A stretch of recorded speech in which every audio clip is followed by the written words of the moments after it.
해법을 찾는 토론 이슈앤 직설 시작합니다. 화물연대 총파업에 윤석열 정부가 초강수를 꺼내들었습니다.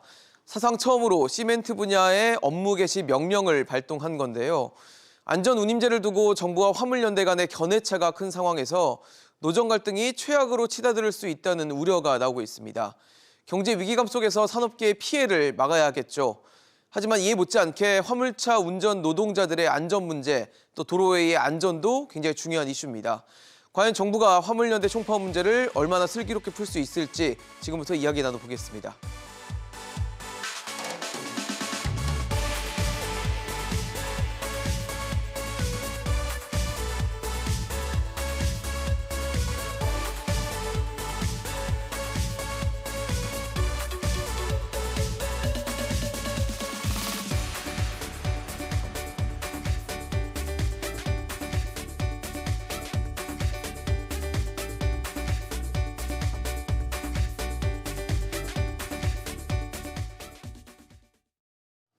네, 오늘 함께해 주실 세 분 소개하겠습니다.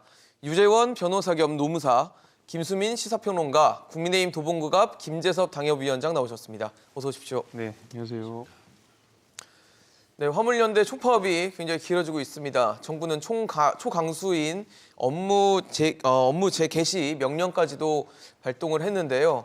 사상 처음 있는 일이고 일단 시멘트 분야 운송 거부자에 대해서 제한적으로 적용되긴 했지만 그럼에도 사상 초유의 사태에 대해서 바라보는 시선은 좀 다른 것 같습니다. 의무사님 일단 좀 여쭤봐야 될 것 같아요. 일단 윤석열 대통령 어떻게 보면은 화물연대 총파업에 대해서 아주 강경한 카드를 좀 꺼내 들었다고 보여지는데 배경, 이유 어디 있다 보십니까? 결국은 우리나라 산업 구조에서 지금 가장 현안이 되는 이슈 중에 하나는 결국 근로자와 사용자가 지속적으로 업무를 국민들에게 제공해야 되는 여러 필수 업종들이 있습니다. 그것이 의식주라는 업종, 네. 에너지, 통신, 교통, 의료, 방송까지도 포함할 수 있는데 네. 이런 쪽에 있어서 어떤 원활한 어떤 노사 관계가 유지되지 못한다면은 결국 그 피해는 국민 경제에 영향을 줄 수 있고 그렇기 때문에 전에 있었던 어떤 의료 분쟁에 있어서의 의사들에 대한 업무 개시 명령 그런 부분을 아마 원용하여 이번에 또 결단을 내린 것 같습니다. 사실 업무 개시 명령을 국무회의에 상정하고 의결할 것이다라는 얘기가 나왔을 때만 해도 그럼에도 어떻게든 화물연대와 좀 부드럽게 풀 수 있는 여지가 있지 않을까라고 했는데 결국은 초강수라는 카드를 꺼내 들었단 말이에요. 이게 결국은 좋은 결과로 이어질 수 있을까가 가장 중요한 이슈 아니겠습니까? 여러 가지 추측이 나오고 있는데 네. 결국 민주노총이라고 하는 배우적인 그런 논리도 나오고 정치적인 파업이다 이렇게 나오는데 네. 결국은 화물연대는 노조는 아닙니다. 그래서 화물연대라는 소규모 사업자들이 모인 연대라는 조직이 우리나라의 트럭 운송 그리고 트레일러 운송에 지금 한 대다수를 차지하고 있기 때문에 그분들이 국가 경제에 영향을 줄 수 있고 그렇기 때문에 이런 어떤 그분들이 표현하는 건 운임에 있어서의 근로의 가치를 이제 노동자들한테 보상을 해줘야 된다는 안전운임까지도 얘기를 하지만 결국은 자신의 어떤 용역의 대가를 정당하게 주어야 된다는 어떤 집단적인 움직임이고 정부로서는 이 부분을 노사 갈등의 문제로 풀 것이냐 아니면 경제적인 어떤 그런 부분으로 풀 것이냐 이제는 판단할 시점이 된 것 같습니다. 예. 평론가님은 이번 사안을 어떻게 보고 계세요? 네, 전 정부가 내린 업무 개시 명령은 면밀한 검토를 통해서 나왔거나 또 자신감 있게 나온 조치는 아니라고 보여집니다. 아니다. 왜냐하면 업무 개시 명령을 실제로 발동을 했을 때에 나타나는 현상들을 봐야 될 텐데 이게 송달 과정 자체가 쉽지가 않습니다. 한 보름 정도까지는 걸릴 수도 있는. 명령이 떨어졌다고 해서 발동이 된 게 아니라 그렇죠. 개개인들한테 송달이 돼야 된다는 송달이 거죠. 돼야 되는데 예. 이 화물 노동자 같은 경우에 거소라든지 이런 것들이 일정치 않은 경우들도 있는 것이고 반송되는 사례라든지 이런 것도 있어서 이게 나중에 법정으로 갔을 때 이게 의료계 파업에서도 비슷한 일이 있었는데 법정으로 갔을 때 이게 송달이 안 된 걸로 보고 그쪽 그러니까 피소를 당한 노동자 쪽이 승소를 한 사례도 있었거든요. 그러니까 명령 자체를 받지 않았다라고 본 거네요. 송달이 그렇습니다. 되지 않았다면. 네, 그런 차질도 있는 거고 그리고 두 번째로는 이게 1차적으로 명령에 불응하면 30일간 운행 정지가 되는데 네네. 그러면 그 화물 노동자는 파업하기 싫어도 파업하게 되는 겁니다. 30일 동안 운행이 정지가 되는 운행 거니까. 일을 못 하게 해야 되니까. 그러면 이게 합산을 해보면 한 4, 50일 정도를 윤석열 정부가 파업 기간을 늘려주는 효과를 갖고 올 수도 있는 거거든요. 근데 그럼에도 왜 하게 되었느냐 했을 때 저는 재계 압력이 아니었을까라고 생각을 해봅니다. 이게 윤석열 정부의 지지율이 낮은 거하고도 연동이 돼 있을 텐데, 그다음 윤 정부 입장에서는 현재 이제 국정 운영 기조를 봤을 때 뭐 중도화라든지 뭐 진보 쪽의 정책을 전향적으로 흡수한다든지 이런 것들은 잘 보이지 않는 거거든요. 그러면 그런 상태에서 지지율을 올리기 위해서는 일단 재계라든지 소위 자본 쪽의 요구에 더 민감해질 수밖에 없는 것이고, 뭐 물론 이 파업으로 인해서 경제적 피해가 있는 거기 때문에 네네. 재계에서는 여러 가지의 요구를 해왔고, 업무 개시 명령이라고 하는 현재 할 수 있는 제도 내에서 보장되어 있는 그 극도의 조치에 대해서 요구를 해왔습니다. 예. 근데 이번에 보면 또 시멘트 쪽에 품목은 국한이 한정이 돼 돼 있어요. 있거든요. 예. 그것은 건설, 그러니까 혹한기를 앞두고 있는 건설 업계의 애로사항 이런 것들이 있고, 또 둔촌주공이라든지 최근 사례를 보면 채권 시장 위기가 또 같이 걸려 있는 거거든요. 그렇죠. 예. 그렇기 때문에 사실 정부도 저는 업무 개시 명령에 대해서 이제 화물연대에서 계엄령이다라는 표현을 하기도 했는데, 네네. 물론 저도 일부 공감을 합니다만 예. 정부도 너무 하고 싶어서 한 건 아니었다. 그래서 시멘트로 좀 국한이 된 것이 아닌가 이렇게 보여집니다. 김재섭 위원장님 어떻게 보십니까? 어쨌든 초강수임에는 분명한데 이게 과연 어떤 의미로 받아들여질지는 좀 다른 것 같습니다. 이 업무 개시 명령이라고 하는 것 자체가 정부 입장에서도 불가피한 측면이 좀 있었던 것이죠. 사실 이제 화물연대의 요구 사항이 결국에는 이 안전운임제를 앞으로도 영구히 지속하고 그 화물 품목에 대해서도 굉장히 많이 확대하는 방식을 요구하고 있거든요. 근데 정부 입장에서 이거를 받아들일 수가 없는 것입니다. 이제 첫 번째로는 안전운임제라는 이름을 걸고 있는 이 제도가 과연 화물 기사분들의 안전을 보장했느냐, 여기에 대한 논란들이 있습니다. 국토교통부에서 내놓은 자료에 의하면 오히려 사망자랑 사고가 더 늘어났다라는 통계를 봤습니다. 물론 그 통계에 대한 뭐 이견들이 좀 있음에도 불구하고 네. 어쨌든 여전히 논란이 남아 있는 상황이다라는 것이고요. 두 번째는 이제 안전운임제라고 하는 것에 포함된 내용 중에는 실제로 안전과는 크게 무관한 내용들도 제법 들어 있거든요. 예를 들면 뭐 화물 기사분들의 통신비라든지 숙박비라든지 실손 보험이라든지 이런 내용들이 들어있기 때문에 안전운임제라는 이름으로 이것을 영구히 지속하거나 모든 화물 품목에 대해서 확대할 수는 없는 것이거든요. 당연히 정부 입장에서는 화물연대랑 협상을 하고 재논의를 해야 되는 것입니다. 그런 가운데서 화물연대는 강경 대응을 유지를 하고 있고, 정부 입장에서도 특히 건설업에 직접적으로 영향을 줄 수 있는 시멘트 분야에 한정해서 업무 개시 명령을 한 불가피한 측면이 분명히 있습니다. 특히 건설업이라고 하는 것이 최근에 굉장히 이제 불황을 겪고 있고, 뭐 고금리에다가 게다가 이제 인력 비용까지 굉장히 많이 상승해 놓은 원자재 상황이기 가격도 때문에 오르고 원자재 있고요. 가격도 마찬가지로 예.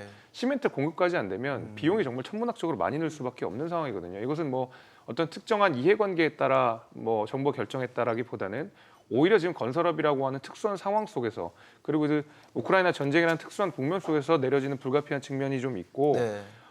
앞으로 결국에는 이 화물연대와 정부 측 간에 원만 합의가 이끌어 나야 되겠죠. 그렇겠죠. 무조건적인 강압도 안 될 것이고, 그렇다고 해서 화물연대의 무조건적 요구를 받아들일 수 없는 부분이고, 분명히 화물연대가 주장하는 부분에는 정말 필요한 부분들이 있습니다. 유가가 너무 많이 올라가지고 그렇죠. 도저히 운영이 안 된다, 이런 부분들이 있거든요. 이런 부분들은 적절하게 뭐 유가 연동제를 한다든지 유가 보조금을 지급한다든지 하는 방식으로 조금 현명하게 풀어갈 필요가 있다고 생각이 됩니다. 네.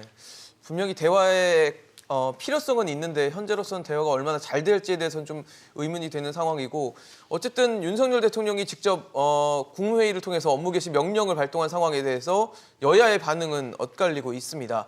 여당인 국민의힘은 이제 엄정 대응 방침을 강조하고 있고, 반대로 야당인 민주당에서는 원인 제공자가 정부라고 하면서 굉장히 뭐 날을 세우는 모습을 좀 보이고 있는데, 뭐 아무래도 정치권에서도 이거는 사회적 이슈, 경제적 이슈다 보니까 여야도 입장이 좀 엇갈리는 모습들을 보여주고 있는 것 같습니다.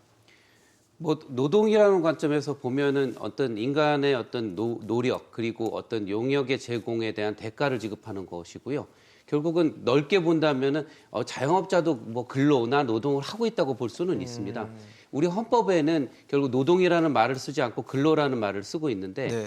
헌법에서 정하고 하는 그 가치는 최저임금이나 이런 것이 아니라 적정임금의 보장을 국가가 노력해야 된다라고 하고 있고, 결국은 그 시장 경제에서 정하는 약간 등락폭이 있는 이런 운임이나 대가나라고 하는 부분이 아니라 적정한 금액이 도대체 어느 것인가라는 부분에 대해서 결국은 노동계나 경제사회학적인 어떤 판단이 이제 들어와야 될 것 같고 정치권에서도 이번 사건을 사실 한 3년 전에도 한번 문제가 됐었거든요. 한시제로 들어왔을 때 특히 컨테이너나 뭐 시멘트 건설 쪽에 있는 그런 레미콘 업주들에 대해서 한번 들어왔기 때문에 이걸 영구화할 것이냐 아니면은 어느 정도의 범위를 기간을 넓힐 둘 것인가. 것이냐, 또 기간을 둘 것이냐 하는 거를 이제는 어떤 국민적인 의사 합의를 해야 되는 시점이 됐습니다.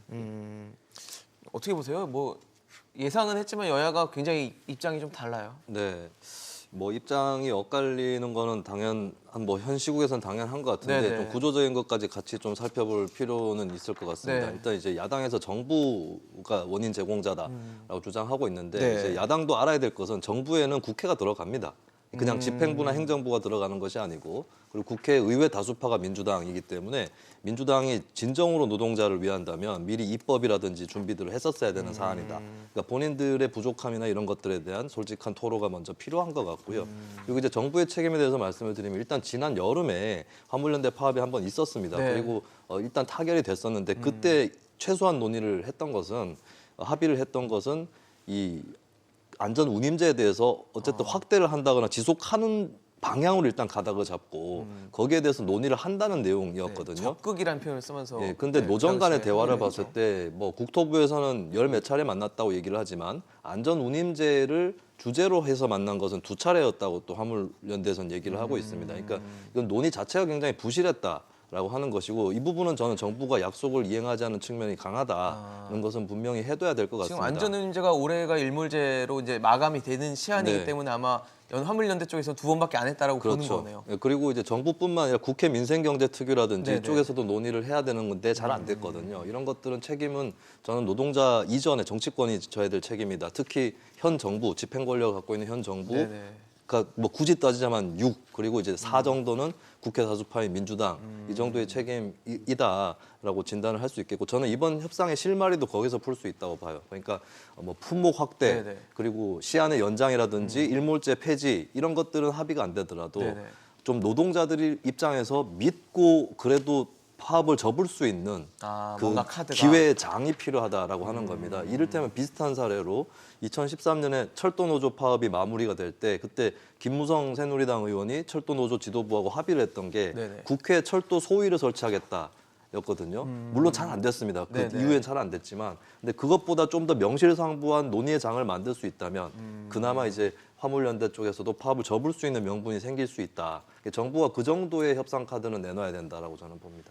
화물연대가 지금 주장하는 건 안전운임제가 지금 일몰 형식으로 계속 가는 것을 그냥 영구히 적용을 해달라는 것과 그다음에 현재 시멘트 컨테이너 쪽에 국한되어 있는 품목 자체를 좀 넓혀달라는 게 화물연대 주장인데 이거를 해주지 않더라도 뭐에 이에 비등한 또는 총파업을 접을 만한 명분이 있을 카드를 정부가 내놔야 된다는 말씀이신 거잖아요. 네, 저는 뭐 예를 들어서 품목 확대를 네네. 산업계 여력이 있으면서 근로 조건은 나쁜 뭐 하나 정도 2개 정도를 찾아내서 뭐 영구히 하진 않더라도 이것도 한 2, 3년 해본다라거나 이 정도의 품목 확대는 해준다거나 이런 것도 좀 꾀해볼 필요가 있다고 보고요. 그 노조 입장에서도 이게 없어지는 건 아니기 때문에 반드시 일몰제를 이번에 다 폐지하겠다라고 생각할 필요는 없다고 봅니다. 이 정도 선에서 좀 절충을 해볼 수 네. 있지 않을까 싶고 근데 다만 최소한 해야 될 것은 노동자들하고 들어와서 논의를 할 수 있는 그 기구로 활성화하겠다.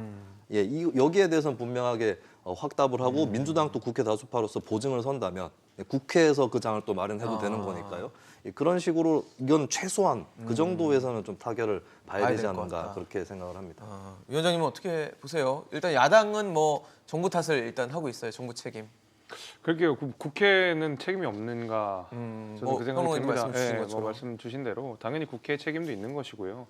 입법 사항 아니겠습니까? 결국 그렇기 때문에 야당이 무조건적으로 윤석열 정부에게 이 모든 사태의 책임을 돌리는 것은 뭐 정치적 공세로서 그냥 하는 것으로 저는 이해를 하고 이 안전운임제를 일단 여당 측에서는 영구히 하는 것을 좀 받아들이기 어려운 부분 이런 것들은 제가 조금 전에 말씀드린 대로 여전히 그 안전을 지킬 수 있느냐에 대한 논란이 여전히 남아 있습니다. 여기에 대한 충분한 검증들이 필요하고 저는 앞으로 3년 연장이 되는 상황이니까 그동안 충분히 검증할 수 있거든요. 정말로 화물 기사분들의 안전이 보장이 된다더라 하면 연장할 필요가 있는 것이고 그런 객관적인 데이터도 필요를 하겠네요. 그럼요. 그렇게 필요하고 네. 또 어느 화물연대 주장을 보게 되면 과속 이런 것도 뭐 줄었다 이런 주장도 있거든요. 그러니까 이런 것들 종합해서 정말로 안전을 보장하는 데까지 나아갔다 그러면 개선하고 발전시킬 필요도 있는 것이죠. 근데 지금처럼 뭐 아까 말씀드린 대로 통신비가 포함되어 있고 숙박비가 포함되어 있고 이런 상황 속에서 안전에 대한 효과도 불분명한 안전운임제를 무조건적으로 연장할 수는 없는 거거든요. 왜냐하면 화주의 부담이라는 것도 우리가 분명히 생각할 필요가 있는 것입니다. 맞습니다. 그리고 또 산업계에 커다란 피해를 줄 수 있다 그러면 당연히 천천히 짚어가면서 갈 필요가 저는 분명히 있는 것이죠. 예. 게다가 지금 그 여당 속에 특히 정부에서 이 화물연대 파업을 조금 받아들이기 어려운 부분 같은 경우에는 특히 이제 화물연대 파업이 있는 동안에 뭐 주요 시설들을 좀 봉쇄하고 뭐 이렇게 이 운송을 못하게 한다든지 또한 또 다른 이 파업에 동참하지 않는 화물 기사들에 대해 비노조원들에게 비조합원들에게 뭐 사실 쇠굴수를 던지는 듯한 어떤 테러 행위를 가한다든지 이런 것들은 사실 용납할 수 없는 것이거든요. 불법 파업이라는 이름은 말 그대로 그 안에 불법이라는 전제가 있는 것입니다. 불법을 우리가 무조건 용인할 수는 없는 것이고 정부 입장에서는 확실히 불법에 대해서는 엄단을 하고 협상의 여지를 열어놓고 화물연대가 정말로 필요한 부분, 정말로 최저 운임제가 필요하다 그러면 거기에 대한 논의를 할 수가 있는 것이고 유류값이 너무 많이 올라서 유류비에 대한 정부의 보조금을 좀 적극적으로 지원했으면 좋겠다라고 이렇게 터놓고 이야기할 필요가 있는 것이지 지금처럼 안전운임제 이름만 가지고 이것을 무조건 늘리자. 뭐 화물 품목에서 다 늘리자 이럴 수는 없는 것이고 여기에 대해서는 정부 여당이 당연히 받아들일 수가 없는 것이죠. 그러니까요. 지금 어쨌든 대화를 하고 협상을 해야 될 상황이긴 한데 정부가 업무 개시 명령을 발동한 상황에서 화물연대는 이 부분이 위헌이고 또 명령 무효 가처분 신청까지도 고려하고 있다. 취소 소송을 제기하겠다라면서 법적 대응까지도 또 얘기를 하고 있어요. 이러다 보니까 용사님 이게 뭐 협상이 될까 대화가 될까라는 좀 의문이 좀 드는 상황인데 어떻게 보십니까? 일단은 정부로서는 그 시멘트 분야를 이제 그 한정해서 일단 시작을 했는데요. 예. 시멘트라고 하는 게 시멘트라고 하는 분말 가루가 중요한 것이 아니라 그것이 바로 가공을 거쳐서 콘크리트화를 해서 레미콘 업계에 전해져서 굳기 전에 각 현장에 전국 각지에 뿌려져야 되는 거거든요. 그렇죠. 이니 이제 그런 공사의 기법이 굉장히 일사불란하게 이루어지는데 하나라도 그 물류가 중단이 되면 이제 급격한 어떤 국가 경제에 영향을 줄 수 있다는 판단이 아마 있었던 것 같고 그리고 지금 그 노동계에서는 뭐 별별 표현이 다 있습니다. 뭐 계엄령 표현도 있고 맞습니다. 강제 근로를 하고 있다. 예. 그러면서 이제 정부는 모순이다.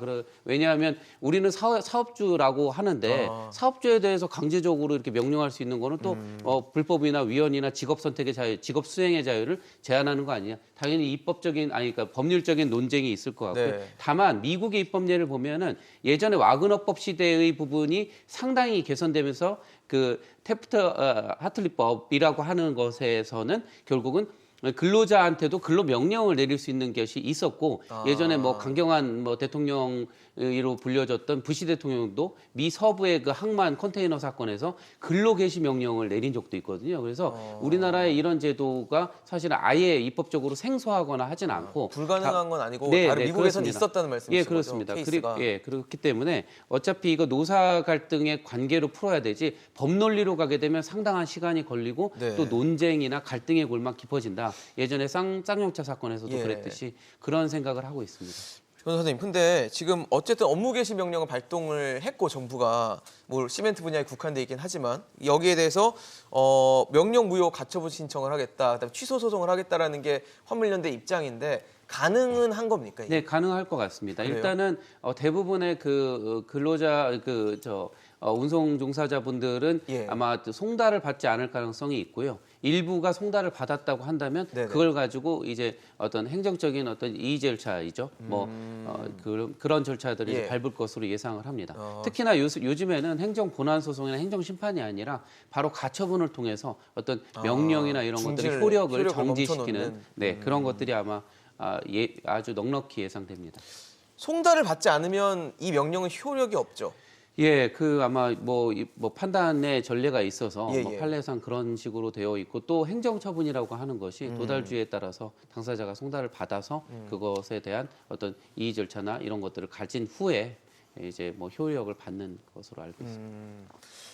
형무님 네. 사실 첫 번째 타결을 위한 협상 테이블이 사실 거의 뭐 무산됐다고 봐도 과언이 아닐 정도로 아무 결과물이 없었고 이제 두 번째를 회의를 해야 되는 상황인데 지금 뭐 정부는 업무 개시 명령이라는 초강수 카드를 꺼내 들었고 지금 화물연대 쪽에서도 법적으로 어떻게든 해결하려고 나서면 이게 과연 협상이나 이런 여지가 점점 줄어드는 거 아닌가라는 생각이 좀 들거든요. 네, 방금 이제 변호사님께서 법적으로만 해결하면 안 된다, 해결하려고 네네. 하면 안 된다라고 말씀하셨는데 상황은 또 그렇게 치닫고 있습니다. 이게 업무 개시 명령이라고 하는 이 좀 돌출된 존재의 제도 때문일 텐데 사실 이 제도는 저는 ILO에서는 협약 위반이라고 판단할 거라고 봅니다. 물론 그 협약 위반이라고 국제노동기구에서는요. 그렇습니다. 근데 그렇게 판단한다고 해서 무슨 어떤 법적으로 강한 처벌이라든지 이런 게 따르진 않겠지만 근데 노조 입장에서는 노동계 입장에서는 특히 지금 전 세계 2천만 명의 회원을 갖고 있는 조합원을 보유하고 있는 국제 운수 기구죠. 노령까지 네. 움직이고 있거든요. 네.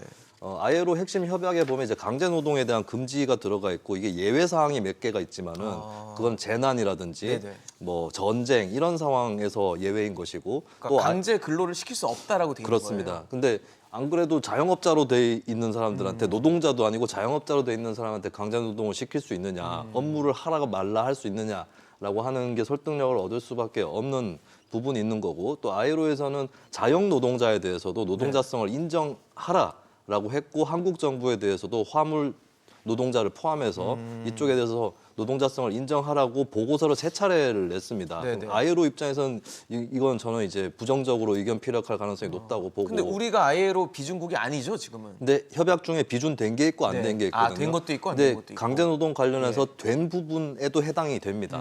이게 해당이 되고 그리고 협약에 비준 안 됐다 할지라도 ILO에서는 모든 회원국은 협약을 실천할 의무가 있다라고 규정을 해두고 있거든요. 이게 근데 저는 국제 문제가 될 수 있어요. 어떻게 그러네요. 법적으로 처벌이 된다기보다. 예. 근데 이게 윤석열 정부의 대통령이 했던 얘기하고 또 충돌하는 것이 어디 이제 국제사회에서 회의라든지 발언을 할 때마다 보편적 국제규범을 강조를 했습니다. 윤 대통령이 중국과 러시아에 대해서도 어느 정도의 그 외교 마찰을 감수하고 한 발언이거든요.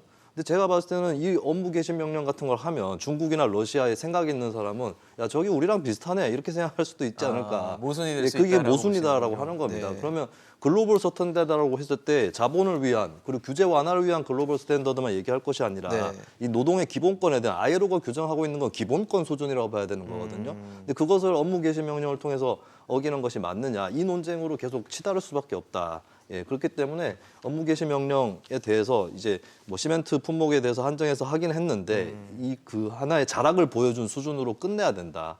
예, 결국에 더 좋은 협상을 도출하는 쪽으로 나아가는 것이 정부에게도 남아있는 유일한 출구가 아닌가 싶습니다. 사실 업무 개시 명령이라는 카드가 주머니에 있는 것이 아니라 지금 이미 꺼내든 상황이어서 저는 이게 그냥 일단 발동이 되긴 했지만 협상 카드 정도로 좀 끝났으면 좋겠다는 생각이 좀 들긴 하거든요. 그러니까요. 근데 네. 뭐 이미 좀 강대강 대치로 좀 그러니까 돼버렸고 법적 대응까지 예고를 하고 있어서요. 뭐 업무 개시 명령 자체가 돌출된 카드인 것은 맞지만 안전운임제라고 하는 것도 굉장히 특이한 제도이기도 합니다. 세계에서 유례를 찾기가 굉장히 어려운 대한민국의 특수한 제도인 만큼 네. 아무래도 특수한 제도에 따른 불가피한 특수한 카드를 꺼낸 것이 이제 정부의 궁예지책이라고 저는 보고 있는데요. 네. 사실은 이제 그 결국에 업무 개시 명령을 두고 지금 화물연대와 정부 간의 입장 차이가 분명히 있는 것은 네. 이 화물연대 이 기사분들의 굉장히 좀 특이한 어떤 뭐 위치, 어떤 뭐 노동자로서의 위치, 뭐 그렇다면 자영업자로의 위치, 네. 굉장히 회색지대에 좀 있거든요. 네, 자영업자이긴 하지만 굉장히 종속적인 형태의 자영업자이기 때문에 이걸 어떤 노조로서 보기도 좀 어렵고 자영업자로 좀 보기 어렵고 이러다 보니까 아무래도 회색적인 그 어떤 공백지대가 포지션 분명히 자체가. 있는 건데요. 그렇기 때문에 저는 이 안전운임제에 대해서 네. 우리가 충분히 더 논의를 할 필요가 있다는 것이거든요. 그러니까 화물연대가 지금 택배 품목들을 전부 확장하고 모든 화물 기사들에 대해서 네. 이 안전운임제를 다 적용하자라고 하는 건데 이 화물 기사분들 가운데서는 이렇게 자영업으로 종사하시는 분들도 있지만 기업에 직접 고용으로 되신 분들도 있거든요. 이분들에까지 안전운임제를 적용하는 게 맞느냐 이 논의는 다시 해야 돼요. 우리가 국회에서 입법을 할 때도 분명히 여기서는 입법 공백이 생기는 부분입니다. 그렇기 때문에 그냥 무조건적으로 그냥 다 안전운임제 연장하자 이럴 수가 분명히 없는 부분이고 면밀하게 따져봐야 되거든요. 직접 고용이 되어 있는 화물 기사분들은 어떻게 해야 할 되는지. 것인가. 예를 들면 지금 화물연대의 주장은 택배 노조까지도 같이 들어오자는 건데 택배 노조와 지금 화물연대의 입장 차이는 전혀 다릅니다. 처한 환경도 다르고요. 이걸 같은 맥락에서 묶어서 하자는 거 좀 저는 이해하기 힘들어가지고 아무래도 이런 특수한 제도에 따른 특수한 대응 이렇게 저는 좀 보고 분명히 그럼에도 불구하고 저는 정부가 협상 카드를 꺼낼 필요는 있다고 생각합니다. 저는 핵심은 이제 유류비에 있다고 보고 네네. 그 부분을 어떻게 풀어가는지가 저는 핵심이라고 봅니다. 그러니까 부담을 좀 줄여줄 수 있는 네. 부분이 협상에서 물꼬를 좀 틀 수 있는 부분이 될 수 있다라고 그렇죠. 보시는 거군요. 사실 지금 화물연대 외에도 철도 노조 또 지하철 노조도 파업을 선언했습니다. 곳곳에서 이제 파업이 좀 이어지다 보니까 노동계의 줄파업을 두고 원희룡 장관, 이제 국토교통부 장관이죠. 정치 파업이라고 규정을 했는데 이렇게 되다 보니까 화물연대를 포함해서 이제 지하철 노조, 철도 노조는 더 자극을 받고 또 반발할 수밖에 없는 상황으로 좀 이어지고 있는 것 같은데 노무사님 어떻게 보세요? 정치 파업이라는 단어로 아예 규정을 이제 주무부처 장관이 이걸 해버리니까 아무래도 뭐 화물연대 그리고 또 철도 노조, 지하철 노조도 굉장히 좀 자극을 받은 것 같다는 생각이 들거든요. 저는 뭐 인간의 집단적인 활동이 정치적이지 않다고 보지는 않고요. 당연히 정치적인 뭐 그런 움직임으로 당연히 비춰질 수 있고 판단은 다 각자 하는 부분이고. 근데 굳이 주무부처 장관이 규정을 한 것에 대한 판단은 좀 다를 것 같거든요. 다만 이제 정부 초기의 상황인데 대규모의 지금 파업 사태에 대해서 정부도 좀 당황하는 것 같고. 그렇죠. 근데 철도에 관련해서는 지금 미국도 철도 노조가 지금 파업을 예고하고 있는 상황이고. 전국적으로 물가 부분은 원자재 부분은 반영이 빠르게 되는 반면에 네. 근로자의 어떤 그 근로의 대가 임금 부분은 이게 빠르게 올라가거나 그런 탄력성이 좀 떨어집니다. 그런 면에서 아마 운임의 어떤 상승의 부분이고 안전운임제도 하나의 네이밍인 것 같고요. 그런데 다만 이제 어떤 파업이라고 하는 것이 사실 어떤 결과를 가져올지는 정말 신중하게 이제 가야 된다 미래적으로는. 왜냐하면 영화 아이리시맨 같은 경우에 봐도 화물운수 노조라고 하는 미국에서 어마어마한 노조가 있었고 네네. 거기에서 그 여러 집단적인 활동이 나중에는 다 정치적인 성격으로 변화하거나 침체되는 이런 초래를 했거든요. 정말 뭐 미국의 그 넓은 땅을 동서로 다 관통하던 이 화물운수 노조가 지금은 굉장히 그 활동 자체가 미비해졌고 결국 그 당시에도 파업이 줄이어지면서 이 집행부라는 분들이 그런 정치력이 약해졌던 것도 한번 고려를 해봐야 될 것 같습니다. 사실 뭐 지하철 노조, 철도 노조의 의견 그리고 주장들도 일견 나름대로 이해가 가는 부분들도 있어요. 여기 뭐 인력 감축에 대한 반발하는 부분이라든지 그다음에 뭐 승진 문제, 그다음에 뭐 민영화 정책, 뭐 철회 문제 이런 부분들은 이제 주장할 수 있는 부분이 있는데 제가 제일 걱정되는 건 우리 국민, 우리 시민들의 어떤 발을 좀 볼모로 잡고 있는 거 아닌가, 피해를 애꿎은 시민들이 보고 있는 거 아닌가라는 좀 이제 걱정이 되는 거거든요.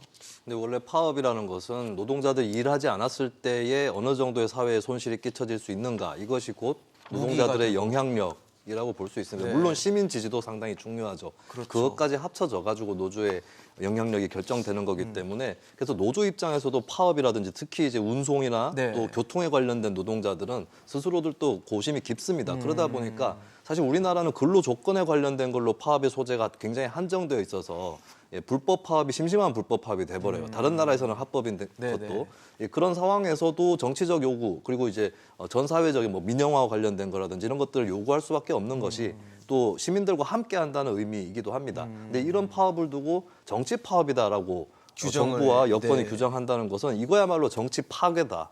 그리고 정치 태업이다라고 봅니다. 그리고 그 이번에 이제 화물연대 파업에서도 보면 김정재 국민의힘 의원이 낸 안을 보면 네. 화물 노동자들을 자극시키기 딱 좋은 안을 내놨어요. 아까 이제 뭐였죠? 김재섭 위원장께서는 네네. 이제 직접 고용 노동자에 대해서는 좀 달리 봐야 된다. 안전 운임제는 이제 좀 자영업자 쪽에 더 필요한 거 아닌가 하는 취지의 말씀을 하셨는데 네네. 김정재 의원안은 그 반대예요. 오히려 왜냐하면 안전 운임이 이제 화주가 화물 사업자에게 보장하는 게 있고 네네. 그리고 화물 사업자가 화물 노동자에게 보장하는 안이 있는데 전자를 빼겠다라고 하는 거였어요. 화주와 화물 사업자의 관계를. 그렇습니다. 근데 화물 사업자 입장에서도 예. 충분한 몫을 받지 못하면 노동자에게 줄 수 있는 인건비 여력도 떨어지는 그렇죠. 거거든요. 전가될 수 있죠. 뭔가 그렇습니다. 그 피해나 심지어 이번에 이런 화물 것들이. 사업자 중에서도 화물연대 파업을 지지하는 사람도 있을 정도입니다. 자신한테도 도움이 되기 때문에. 근데 그런 방향으로 입법을 추진을 하려니까 더더욱 반발이 커지는 거거든요.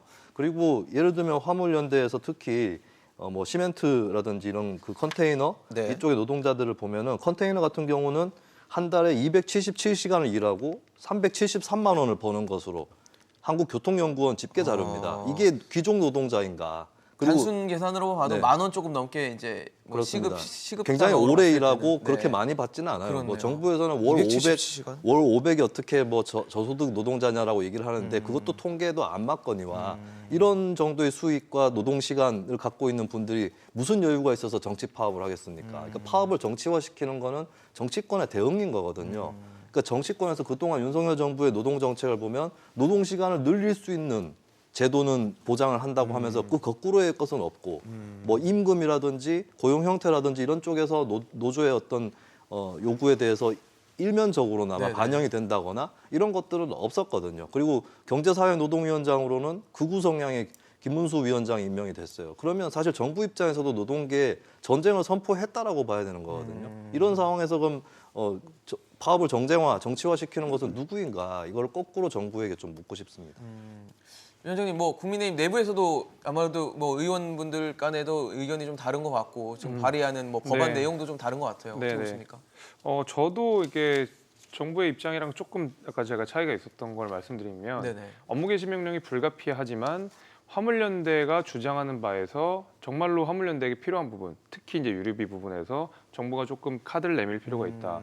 이제 나름의 제 대안을 제시를 했던 것인데요. 예. 사실은 저는 그럼에도 불구하고 이번 파업이 정치적으로 변질될 수밖에 없는 이유, 그다음 정치적으로 볼 수밖에 없는 몇 가지 포인트가 있는데 네. 첫 번째로는 앞서 김수민 평론가께서 잘 지적을 해주신 것처럼 화물연대 소속의 그 화물 운수 노동자들 같은 경우에는 뭐 자영업자들 같은 경우에는 택배 노조랑 상황이 전혀 다르잖아요. 우리가 안전운임제를 처음에 적용했던 것은 그 화물의 어떤 규격화, 그다음에 정형화, 그다음에 배송이 되는 패턴화 이런 것들이 있기 때문에 안전운임제를 쉽게 적용할 수가 있었던 부분이었고, 그리고 안전운임제를 그래서 그분들의 특정해서 몇 가지 품목에 대해서만 사실은 적용을 했었던 것이거든요. 무작정 확대를 할 수가 없었던 것입니다. 왜냐하면 어떤 화물의 품목에 따라서 다들 이 환경들이 다르기 때문에. 그렇죠. 근데 택배 노조까지 같이 하겠다? 이런 거는 사실은 저는 안전운임제라고 하는 그것 때문에 택배 노조랑 손을 잡는 거라고 생각하지는 않거든요.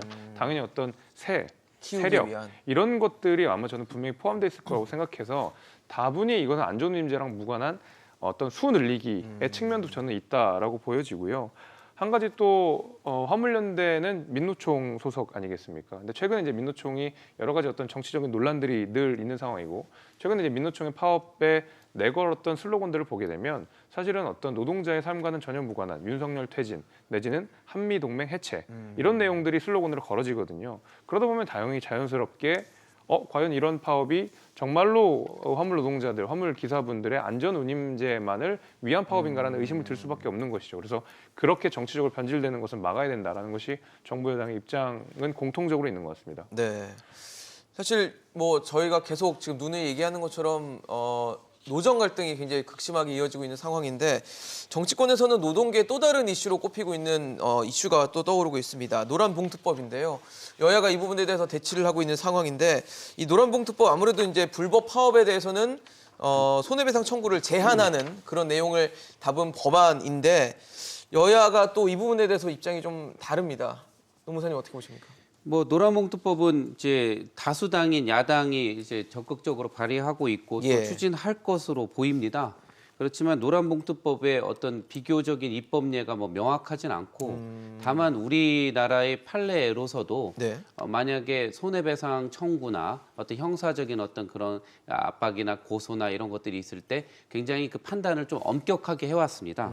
그렇기 때문에 노란봉투법이 입법적으로 필요한지는 일단은 입법적인 공감대를 한 다음에 해야 됨에도 이번에 아마 그 여당의 정부와의 충분한 협의 내지는 중후부처와의 협의 없이 아마 여당에서 좀 추진하고 있는 부분 측면이 분명히 있고요. 법 체계로서는 형사적으로는 이제 정당행위라고 해서 쟁의행위가 제한되는 그러니까 정당성이 부여되는 부분이 있는데, 민사적으로는 손해배상 책임 부분은 함부로 제한할 수는 없는 거거든요. 누군가는 손해를 봤다고 한다면 예. 그 손해에 대한 책임 부분이 인정되고 다만 감경의 여지는 있고요. 그런 면에서 우리나라 법원도 굉장히 판단을 많은 판례를 했었던 바입니다. 그래서 이 법이 필요한지는 정말 수기가 좀 필요하다 생각을 합니다. 근데 필요성과 다르게 국회 상황 그리고 정치권의 상황을 봤을 때도 좀 여쭤보고 싶은 건 네.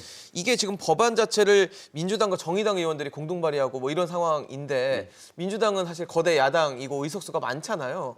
그럼 어떻게 보면 맘만 먹으면 이걸 통과시킬 수 있는 거 아니냐라는 얘기들도 있거든요. 뭐 중대재해처벌법이 통과될 당시에도 뭐 네네. 그런 논의가 좀 예. 있었고요. 다만 뭐 이것을 국회에서 통과시킨다고 한다면은 윤석열 정부에서는 거부권을 행사하겠다까지도 나오고 있기 때문에 이것이 만약에 이제 뭐 세상에 빛을 보려면 좀 상당한 진통이 좀 그렇겠네요. 예상된다 보입니다. 예. 평론가님은 어떻게 보세요? 노란봉투법은? 네, 노란봉투법 내용을 일단 살펴보면 크게 세 가지로 추려볼 수 있을 것 같은데 네. 첫 번째는 아까도 제가 말씀드렸지만 한국에서는 심심하면은 그러니까 외국 같으면 합법 파업인 것도 불법 파업이 불법 되는 파업으로, 경우가 예. 많이 있거든요. 그러면 근로 조건, 특히 사내 문제 한정된 그런 것들이 아니더라도 또 이제 당사자들끼리 의견이 불일치하는 이런 수준이 되면 이제 쟁의 대상으로 인정을 함으로써 합법 파업의 여지를 넓혀주는 예, 그런 게 첫 번째고 두 번째는 이제 노조에서 어떤 행위를 했을 때 거기에 대해서 이제 개별 노동자에게 손해배상을 묻지 않는다라고 하는 부분이 있습니다. 네네. 그리고 세 번째는 노조에 대해서도 노조의 어떤 직접적인 행동으로 통해서 발생한 손해만 네네. 손해배상 청구의 대상에 넣을 수 있게 하고 또 노조의 존립에 방해를 줄 수 있는. 네, 그런 네. 그런 흔들 경우는 수 이제 있는. 뭐 손배를 네. 제한하거나 못하게 하는 방안들이 있는데 저는 이게 뭐 다 통과될 수는 없을 거라고 보고요. 좀 우선순위가 필요하다. 저는 사실 민주당도 좀 신뢰할 수 없는 것이 이게 분명히 신뢰했으면 벌써부터 추진했을 거예요. 근데 야당 되고 나서 또 노동계 지지가 필요하니까 대정부 투쟁하는 데 있어서 그래서 이제 나온 측면이 있는데 근데 이게 철학적으로 분명히 깊이 준비되어 있는 의원들이 다수일 건가 이 부분은 여전히 의문입니다. 그렇다면은 이제 적어도 철학이라는 것은 우선순위에서 드러나는 것인데 저는 이제 뭐 아예 뭐 손해배상 자체를 못하게 하는 이런 방법은 좀 이렇게 합의가 어렵지 않을까. 합의도 어렵고 그렇게 하는 것이 진짜 맞는 올바른 것인가. 것인가 이거는 좀 수기가 말씀대로 필요하다고 봐요. 그렇다면 우선순위로 합법 파업의 여지를 넓혀주는 것 이것으로 우선순위를 일단 잡는 게 좋을 것 같고 그리고 이제 개인에 대해서는 손해배상 청구를 할 수 있대 뭐 개인의 사정이라든지 여기에 네네. 대해서 감경한다든가 이런 정도 예, 그리고 노조에 대해서도 이제 어느 정도는 뭐 무차별적으로 여러 가지 사실 노조 때문에 발생한 이익이 아닌데도 사측에서 비용을 뭉뚱그려서 청구를 하는 아, 경우가 네, 있거든요. 과도하게. 이게 재판 과정에서는 걸러질 수는 네, 있겠지만 이 액수 자체로 홍보가 되고 선동이 됩니다. 이번에 대우조선 해양 때도 사실 굉장히 하청 노동자들, 재계에서 네. 피해를 부풀려서 얘기를 했는데 실제로 손배 청구한 것도 달랐거든요. 근데 손배 청구 단계에서도 부풀리기 가능하기 때문에 이런 것들을 좀 제어할 수 있는 수준이면 어떨까. 그래서 저는 민주당의 진정성을 판가름할 수 있는 것도 이게 다 통과되지는 않는다고 했을 때 네. 어디서부터 어디까지로 우선순위를 정할 거냐. 여기서 그 기준을 민주당이 어떻게 세울 준비되어 것이냐. 있는지가 드러날 거라고 봅니다. 위원장님 한번 말씀 듣고 다시 말씀드리겠습니다. 위원장님 어떻게 보십니까? 이 노란봉투법 같은 경우에는 그 앞서서 이제 내용을 잘 설명을 해주셨으니까 예. 제가 진단하는 노란봉투법은 사실은 뭐 팔이 부러진 상황에서 그냥 파스 정도를 붙이는 정도밖에 안 되는 거라고 생각합니다. 아, 노란법 자체가 나쁘다기보다는 네네. 굉장히 뭐 미봉책이고 근원적인 해결이 아니라는 것이죠. 대한민국에서 결국 뭐 대우조선 해양 문제도 마찬가지지만 가장 핵심적인 문제 중에 하나는 네. 노동시장의 이중 구조의 문제거든요. 그러니까 원청과 하청 간의 극심한 노동 괴리 이런 것들이 방치되고 있는 한 노란봉투법은 사실은 뭐 굉장히 근시안적인 법안밖에는 안 된다고 생각이 됩니다. 실제로 대우조선 해양 같은 경우에 네. 하청 노동자들이 파업을 하게 된 것이거든요. 저는 그런 의미에서 결국 눈 가리기 아니냐. 민주당도 그다음에 정의당도 결국 하청 노동자들이 피해받는 가운데서 원청 노동자들의 기득권을 계속 지켜주는 방식으로 이 법안을 통과시키려고 하는 것은 아니냐라는 의문이 당연히 저는 들 수밖에 없습니다. 게다가 이 노란봉투법 같은 경우에는 그러니까 이게 결국 이 노조법과 관련된 개정안인데 노조법이랑도 충돌을 하거든요. 실제로 노조법에 의하면 주요 시설을 점거할 수가 없습니다. 근데 노란봉투법 같은 경우에는 예. 주요 시설을 점거하고 파업을 하는 경우에도 손해배상 청구에 상한액을 정해놓는 것이거든요. 또 하나 같은 노조법에서도 다른 근로자의 업무를 방해할 수가 없게 되어 있습니다. 그럼에도 불구하고 이 노란봉투법은 정말로 앞으로 파업을 할 때에서 정말 돈 걱정하지 말고 마음대로 하세요라는 사인을 줄 수 있기 때문에 저는 같은 노동법 내에서도 법리 노조법 충돌이 내에서도 있다. 법리 충돌이 분명히 예. 있는 부분이고요. 특히 이제 뭐 파업을 굉장히 많이 한다라고 알려진 유럽 국가들, 특히 프랑스 같은 경우에도 네네. 주요 시설은 점거하지 못하게 되어 있습니다. 근데 우리나라 같은 경우에는 대우조선해양도 마찬가지지만 도크를 아예 점거를 하고 생산 자체를 못하게 했었거든요. 이런 것들은 우리가 막을 필요가 있죠. 회사에 너무 큰 손해를 줄 수가 네네. 있고 그거 전체가 모든 노동자들에게 피해를 줄 수 있기 때문에 저는 이런 논의 없이 그냥 노란봉투법만 통과시켜서 파업의 자유를 확대한다 여기에 대해서 동의하지 않습니다. 선생님 어떠세요? 뭐 노란봉투법 만약에 수기가 이루어지고 통과가 된다면 네. 아마 그 이제 정부 여당에서는 이런 거를 제한할 수도 있습니다. 결국은 금방 말씀하신 어떤 유지 업무라든가 그 공장 가동이라든가 사업장이 운영될 수 있도록 그런 것들을 보장해 달라고 하는 것, 그리고 금방 자막에도 나왔듯이 외국의 입법령과는 다른 대체근로제도 같은 것들을 허용하게 하는, 그리고 직장 정보라는 것을 어느 정도 할지의 비율 부분을 좀 정할 수 있도록 이런 것들을 아마 바터로 입법적으로는 좀 넣을 여지가 있습니다. 근데 저는 좀 말씀을 예. 드리면 이제 노란봉투법에 대해서 김재섭 위원장께서 미봉책이라고 네, 하셨는데 네. 근본적인 해결책은 아니다. 미봉책이 맞다 할지라도 네네. 사람으로 치면 피를 흘리고 있으면 미봉이 제일 급한 거거든요.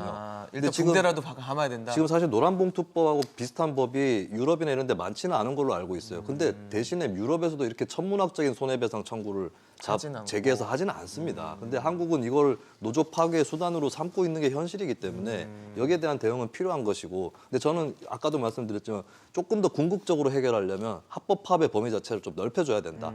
예, 그렇게 해서 여지를 좀. 예, 숨통을 틔워줘야 그렇게 해줘야 동시에 노조도 지나치게 뭐 폭력적이라거나 물리적인 행위를 동원하면 안 된다라고 하는 규범도 같이 설 수 있는 토대가 마련되는 거거든요. 이런 식으로 이제 같이 나아가야 되는 부분이 있는데 지금 한쪽을 억누르겠다라는 발상으로는 더 이상은 해결이 안 될 거라고 봅니다. 위원장님 그런 것 같아요. 아까 말씀하신 대로 만약에 미봉책이라면 미봉책을 과연 허용하지 말아야 되는 것인가? 그렇다면 근본적인 대책, 근본적인 해결이 돼야만 나중에 해결할 수 있는 문제인가를 좀 여쭤보고 싶은 게, 사실 원화청 문제라는 게 우리나라 산업계, 우리나라의 어떤 구조상 굉장히 깊숙하게 지금 뿌리 깊게 있는 문제잖아요. 그래서 이거를 어떻게 해결을 하긴 해야 되는데 해결하려면 굉장히 오랜 시간과 또 많은 수기와 또 논의가 좀 필요할 것 같은데 그때까지 미봉책을 쓰지 않아야 될 수 있을까요?